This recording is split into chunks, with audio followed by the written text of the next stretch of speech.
వచ్చిన వాళ్ళందరికీ thank you అండి. టిల్లు స్క్వేర్ సీక్వెల్ చాలా మంచి రెస్పాన్స్ వచ్చింది థియేటర్స్లో. సో ఫస్ట్లీ అండ్ ఫార్మోస్ట్లీ అందరికంటే ఇంపార్టెంట్గా ఐ వాంట్ టు థ్యాంక్ మా ప్రొడ్యూసర్ సితారా ఎంటర్టైన్మెంట్ ప్రొడ్యూసర్ వంశీ అన్న, తర్వాత మా చిన్నబాబు గారు అండ్ మోర్ ఇంపార్టెంట్లీ త్రివిక్రమ్ గారు ఫర్ బిలీవింగ్ ఇలాంటి ఒక సబ్జెక్టు ఇవాళ టిల్లు స్క్వేర్ కాదు ఫస్ట్ పార్ట్ తీసినప్పుడు కూడా దాంట్లో బిలీవ్ చేశారు ఆ సబ్జెక్ట్లో. చాలా ట్రిక్కీ సబ్జెక్టు, చాలా అది స్క్రిప్ట్ లెవెల్లో అంత ఈజీగా అర్థమవుతున్న సబ్జెక్టు. ఆ రోజు వాళ్ళు బిలీవ్ చేసి ఆ సినిమాని చాలా మంచి బడ్జెట్ పెట్టి మంచి ప్రొడక్షన్ వాల్యూస్ తోటి తీసి దాన్ని లాంచ్ చేసి అది బ్లాక్ బస్టర్ అయిన తర్వాత ఇమీడియట్గా మళ్ళీ టిల్లు స్క్వేర్ అని మళ్ళీ అదే క్యారెక్టర్ని కంటిన్యూ చేసి నెక్స్ట్ ఫిల్మ్ కూడా తీశారు. Absolutely indebted to them for giving me this opportunity. And secondly, మొన్న ఒక ఇంటర్వ్యూలో ఎందుకు ధైర్యంగా నువ్వు సినిమా బాగుంటుంది అని చెప్పట్లేదు, ఎందుకు ఒక క్వశ్చన్ మార్క్తో ఎండ్ చేస్తున్నావు ప్రతిదీ అని అన్నారు. ఇవాళ చెప్తున్నాను సార్, సినిమా బొమ్మ అదిరిపోతుంది, థియేటర్కి వెళ్ళి చూడండి అందరూ, డెఫినెట్గా చాలా చాలా ఎంజాయ్ చేస్తారు.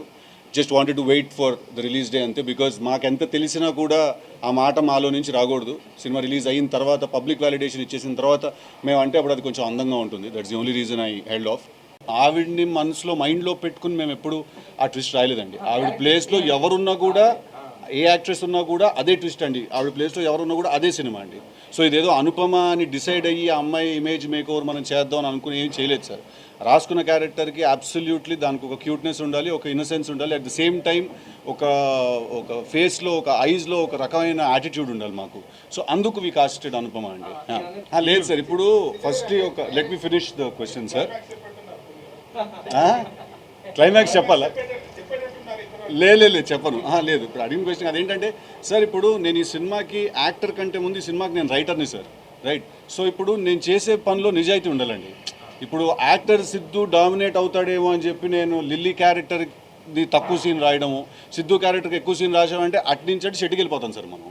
నేను ఫస్ట్ రైటర్ లెవెల్లో నేను చాలా ఆనెస్ట్గా ఉండాలి, నిజాయితీగా ఉండాలి సార్. అప్పుడే నేను క్యారెక్టర్ లెవెల్లో అది నేను స్క్రీన్ మీద రేపు యాక్ట్ చేయాల్సి వచ్చినప్పుడు నేను జెన్యున్గా నేను చేసుకోగలుగుతాను.